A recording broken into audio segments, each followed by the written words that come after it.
Hi, everybody. My name is Bill Saunders. I'm the director of the Master of Arts in Human Rights uh, program at the Catholic University of America. And I'm very, very happy tonight to be joined by my longtime dear friend, Robert George, professor at Princeton University. And I'm proud to say a member of our advisory board. So welcome, Robbie. Thank you, Bill. So tonight we're going to talk about Professor George and I will talk kind of back and forth a little bit about this master's program. And we hope that in doing so, will answer any questions you have. But you will have a chance to submit questions through the function at the bottom of the page. I think it's question and answer function. And of course, when we finish this, I'm always available to follow up with anybody who's interested by email. And you can reach me through our website. It's easy to remember our website. It's mahumanrights.com. So it's like Master of Arts, humanrights.com. So just as if that's one big word, no periods or spaces, mahumanrights.com. So you can go there and learn more, and you feel free to reach out to me if you have questions we don't answer tonight. So, Robbie, I think people listening, it is interesting for them to know Professor George and I both went to law school together. And I am a human rights lawyer. That's what I do and what I've always done. And it makes sense to me professionally of a lot of things I've done. But Professor George and I worked together on one particular project, which I want to tell you, just mention to you. It was something called, here's a t-shirt, it's called Sudan Relief and Rescue. And it was an effort to help people who were being persecuted and enslaved and murdered in the Sudan. And this is a book that one of our people that worked with us wrote. Again, we founded an NGO and we worked in the Sudan. This little girl on the cover lost her arm when the terrorist government bombed her school, and several of her classmates were killed. So human rights is a deep commitment to the dignity of every human person. For me, this little girl is like, we live here in the West, we have a pretty privileged life, and she lives in the back of beyond, or kind of nowhere. Nobody cares about her, but she matters, and she matters, as much as I do, as much as anybody listening does, because she is a human being. So our whole project in Sudan was to respond to the desperate need of people whose human rights are being violated, both by slavery and by being killed through genocide. I don't know if you want to comment on that, Robbie. Yeah, Bill, I'll just toss this thought in. The foundational principle, what I sometimes call the principle of all sound morality, is the principle of the profound, inherent, and equal dignity of each and every member of the human family. It doesn't matter how poor you are, how weak you are, how despised you may be, how unpopular you may be, how degraded you may be. Nevertheless, you're the bearer of profound, inherent, and equal dignity. Now, a lot of people pay lip service to that view, but a much smaller number of people take it seriously and live with it and live with its implications. The Human Rights MA program at the Catholic University of America under Bill Saunders' leadership is deeply committed to that view and takes it very seriously. And its deep commitment to that view is rooted in its Judeo-Christian heritage, in its Catholic Christian heritage. The commitment to the view follows from what we're taught in the very first chapter of the very first book of the Bible. And that is that the human being, though mere mortal stuff, fashioned, as the Bible says, from the dust of the earth, material stuff that will someday die and dissolve. Nevertheless, each and every human being is made in the very image and likeness of the divine creator and ruler of all that is, the very image and likeness of God. So we've got this principle that lots of people pay lip service to. Every human being is the bearer of profound, inherent, and equal dignity. But with the MA program at the Catholic University of America in human rights, you begin from an account of where that comes from, the principle of the Imago Dei, and we're serious about the implications of that principle. We're going to be rigorous in applying that principle, and we're going to explore the very difficult issues, challenging in a variety of ways, the issues that have to be addressed in light of, by the application of, this principle of profound, inherent, and equal dignity. And Bill, that's why I'm so pleased and so proud, really, to be associated with the program in human rights and with the MA program in human rights. And we've been privileged over the years to be blessed with really outstanding students, some from here in the United States, others from lands abroad, students who are themselves deeply committed to the principle and want to be as rigorous as possible, as principled as possible, in working out and living with and applying the implications of the principle. Yeah, it is, there are many things to say here, but one of the things that, again, building on what Professor George said, is one of the courses in our program is a bioethics course. Why is that? Because bioethics have to do with the life of human beings. And I've always been convinced that if you believe in human rights, like Professor George says, it applies to every human being. It doesn't matter what stage of development, what age, where they're located, how healthy or unhealthy they are, or any of those things. So again, if you think about these, this little boy who was taken as a slave, sold as a slave. It's just a few years ago. I mean, this isn't like 100 years ago. This is a few years ago. He's a human being, and we have obligations to that human being. I want to mention one other person before I forget, and this is one of the inspirational parts of our program, and one of what you might call our patron saints. This is Bakita, Saint Bakita. As you can tell, she was a Black woman from Sudan, and she was taken into slavery in the 1870s. She ended up in Italy. She ended up being canonized by the Catholic Church. In fact, the back of this booklet is the picture of her canonization. And I was fortunate to be there in Rome when she was canonized. Why she?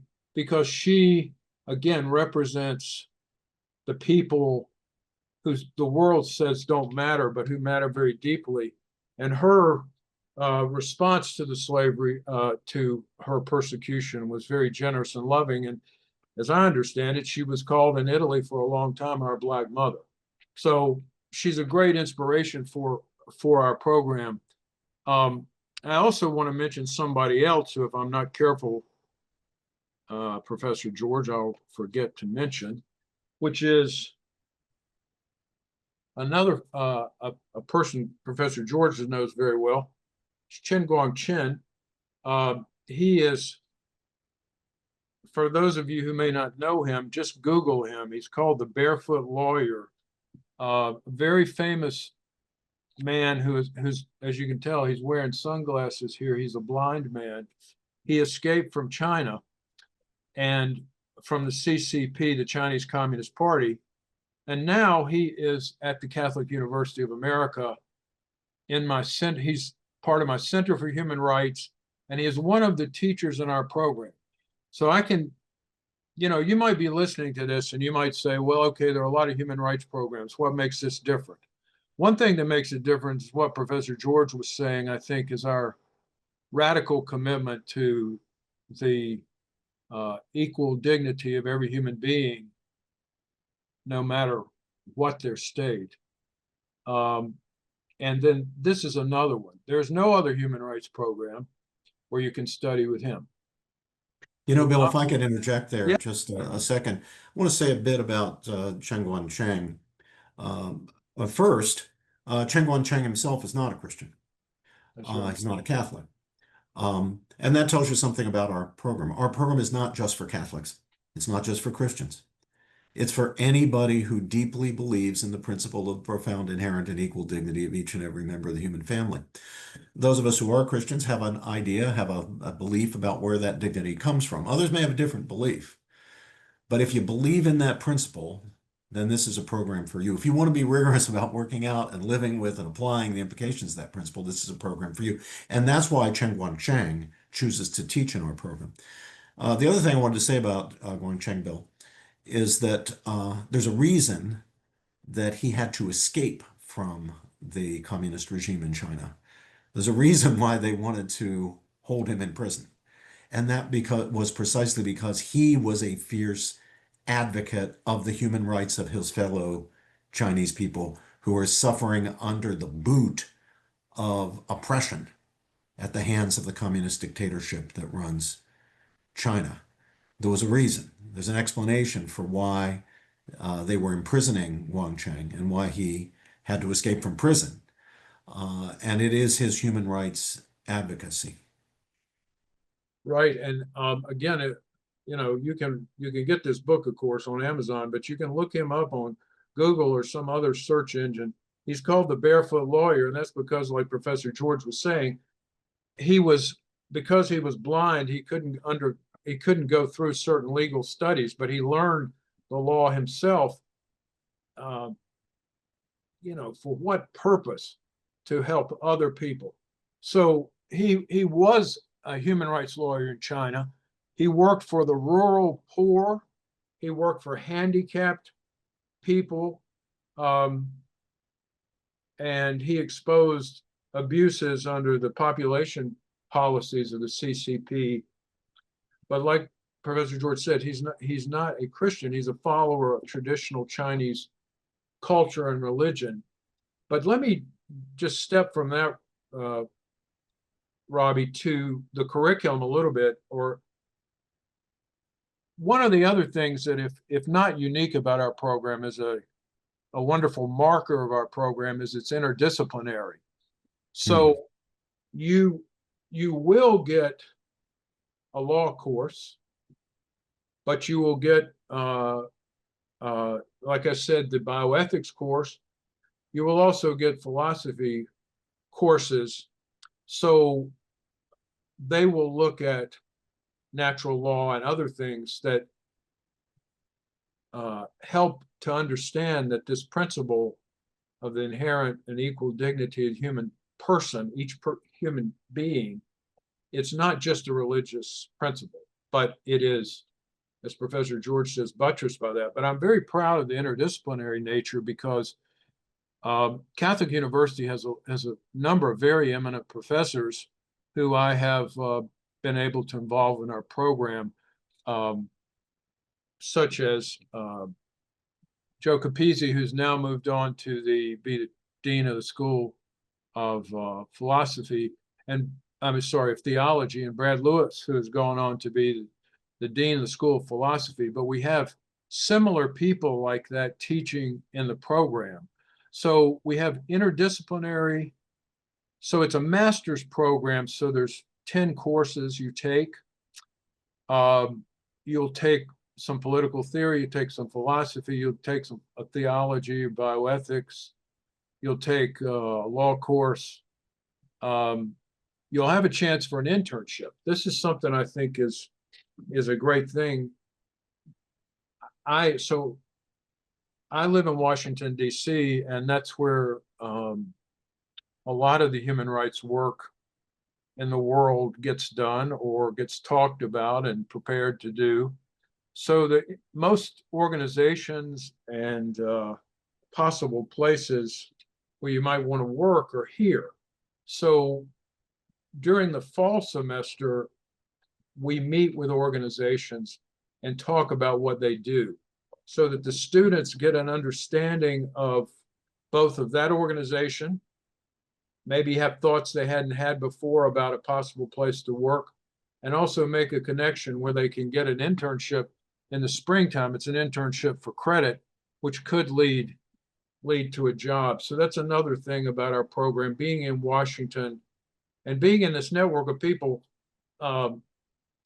Again, for those listening, Professor George and I have worked together for a long time, and I have a very extensive network, a lot of which I've developed through working with him. But it is a wonderful something that I can offer you through this program, is to have a chance to get involved in these things. If you want to get involved, this is a great city to get involved and great networks to get involved. So interdisciplinary program, it can be completed in 1 year, or it could be completed. Well, let me step back. It can be designed for it was designed for 1 year for somebody who has time for full-time student work, because it's 5 courses in each semester if you do it in 1 year, which is a heavy load. Most graduate students don't take more than 2 or 3 courses a semester. But if you have the time, it can really pour yourself into it. You can get the degree in a year. Of course, again, being here in Washington and with many people who are involved in jobs and wanting to work, continue to work part-time while they go to school, is there are options so that we can really customize it to the needs of the student. You could complete it in 2 years or 3 years, or even at the extreme 5 years, because you must take 1 course a semester. So if anybody is interested in the program who lives in the Washington area and wants to keep working, we can work that out. And if you have a year where you can come and really dig in, we can work that out as well. Bill, I commend you for the flexibility that the program is giving people there. There are a lot of people who would benefit from this MA program, certainly intellectually, but also professionally benefit from the program, who are just not in a position to devote full time to the program. No. Those who are, that's a blessing. You can get the degree in a year. But for those who aren't, it's really wonderful to have the opportunity to do it over 2 years or 3 or even 5 years. The program will be, if you're in that position, doable for you, and you'll reap the personal, intellectual, and the professional benefits of doing the program. Robbie, what do you think? Step back a little bit about, why a human rights. I mean,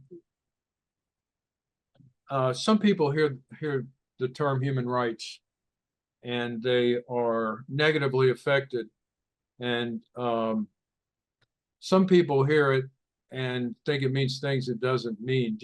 What do you think about this? Well, unfortunately, there has been a degradation, Bill, of the term rights and the language of rights.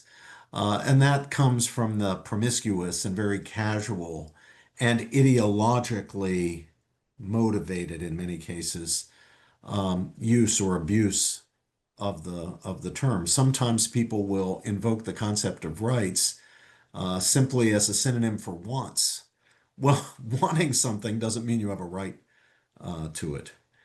You have a right to it if you are owed it in virtue of the requirements of justice, which means that the concept of rights is not itself at the very foundation of our moral reflection. Rights are rather implications of the human good, or the goods constituting integral human flourishing, conceived precisely in that way, conceived integrally. So rights are principles of justice that themselves derive from what is owed to human beings in virtue of what is required for their flourishing. So to have a right to something doesn't, you don't have a right to something simply because you want something. You have a right to something if you're entitled to it in virtue of the implications of serious thinking about the human good. So there are certain things in human life that are valuable, not just as means to other ends, not just as instrumental goods, but things that are valuable in themselves. Knowledge, beauty, friendship, the integrity, honor, decency, dignity, these kinds of things that we want not merely for the sake of other things, but for their own sake. And they're to be distinguished from merely having desires, whether those desires are for, wealth or power, or prestige or status. Those latter things aren't necessarily bad in themselves, but they're not good in themselves either. They're good if you use them for good ends. If you have a lot of money, you use the money for good ends, then the money's good. If you have prestige, celebrity, status, you use those things for good ends, then they're good. But you can use them for good ends, you can use them for bad ends, you can use them for indifferent ends. Just wanting them doesn't mean that you have a right to them. Other things are different. Think of the right to freedom of speech. Why is that a fundamental human right? And it's a right in all the great human rights documents, whether we're talking about the Declaration of Independence or the UN Declaration of Rights of 1948, Universal Declaration of Human Rights of 1948. Well, the principle of freedom of speech is not just because people want to talk or want to be able to say things. It's not a matter of their desires. We have free speech because we need free speech for certain essential ends that go beyond speech itself. To get at the truth of things. If we're to get at the truth of things, we frail, fallen, fallible human beings who could so easily make mistakes and fall into errors. We need the freedom to explore ideas, to criticize ideas, to put the ideas on the table under scrutiny, to challenge ideas, even if they're ideas that are dominant in our society, or ideas that all right-thinking people have, or ideas that the regime that happens to be in power wants everybody to hold.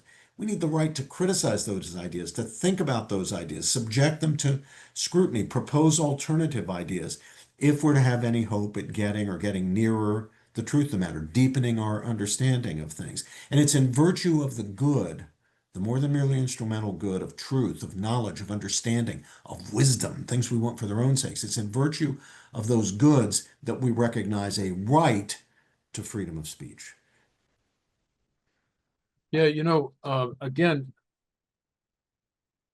we'll talk a little bit about what you can do with the degree, but one of the things we intend for the degree to do is also based on my experience here in Washington, which is, I mean, I've been involved in public policy disputes or discussions in Washington for over 30 years. And the one thing that I would say characterizes it is that there's so many bad arguments. The arguments are usually not very good. I mean, they're not sound arguments. They might move somebody, but they're not good arguments. And because they're not rigorous, they're not informed by the kind of things Professor George was saying, and they don't think about them deeply. So part of what we try to do in this program is to help you learn to think about rights or human rights.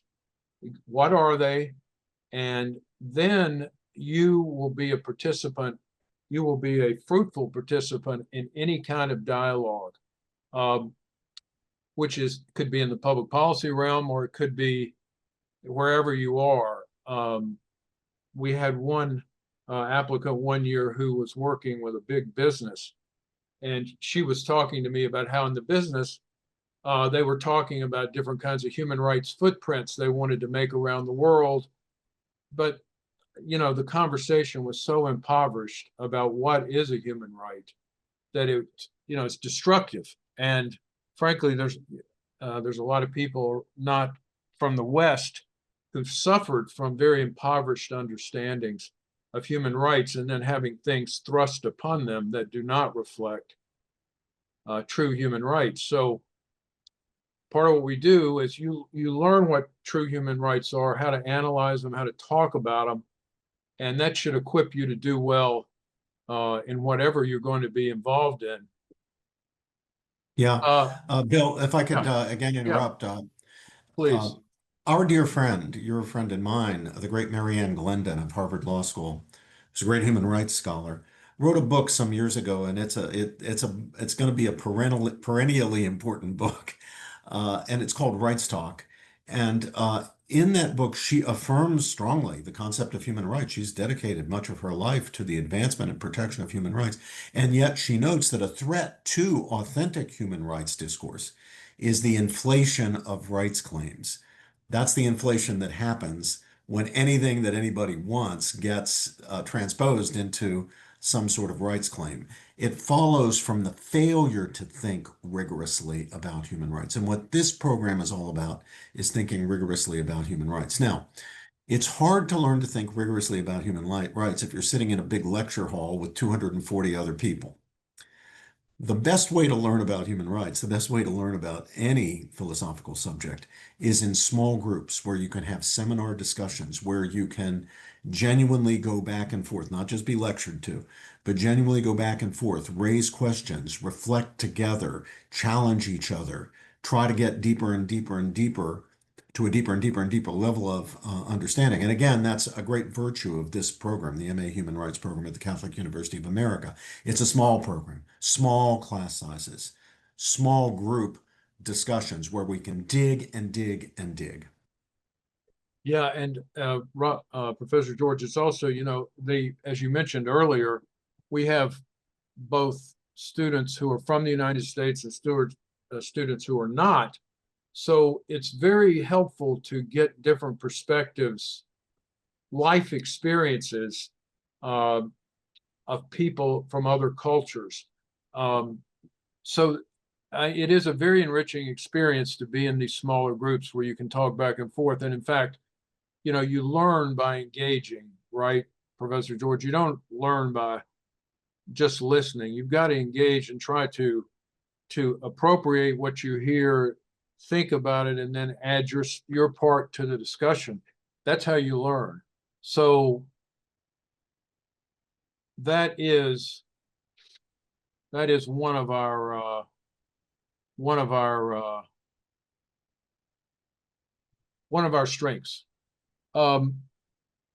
I want to mention we might be having a little bit of a problem with Professor George hearing me, so we might have to clear that up. But while we're doing that, I did want to mention, he mentioned our mutual friend, Professor Mary Ann Glendon from Harvard. And anybody listening, if you hear this program, she is going to, and I don't know if Professor George knows it, but she is going to give my human rights lecture this year. So on November the 13th, Glendon will be giving the human rights lecture. And we will have that online too. So one thing that Professor Glendon talks about and that I talk about is what we call the modern human rights movement, which emerged from the Second World War. And if anybody listening, I don't know how much you've thought about this, but the Second World War was both worldwide and very devastating. It destroyed the economies of Asia and Europe, and it killed 50 million innocent people. Think about that. Wherever you're from, think of the biggest city where you live, and then think about what 50 million people, and these are innocent people, not soldiers. So after the Second World War, the world got together in the United Nations and issued the Universal Declaration of Human Rights. And that is the beginning of the modern human rights movement. And why is that important? Because first, it's an agreement by all the countries in the world as to a catalog of rights. And second of all, it is a catalog of rights. It lists these various rights. So we know that in a political, legal sense, the world agreed on this catalog. So that can be the foundation on which we build any human rights discourse. And that's what we try to prepare people to do through the program.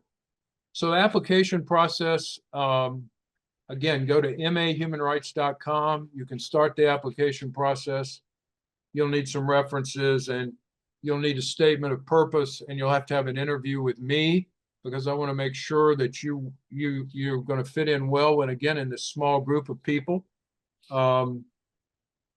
We do have scholarships, tuition scholarships, and those can be tailored to your situation.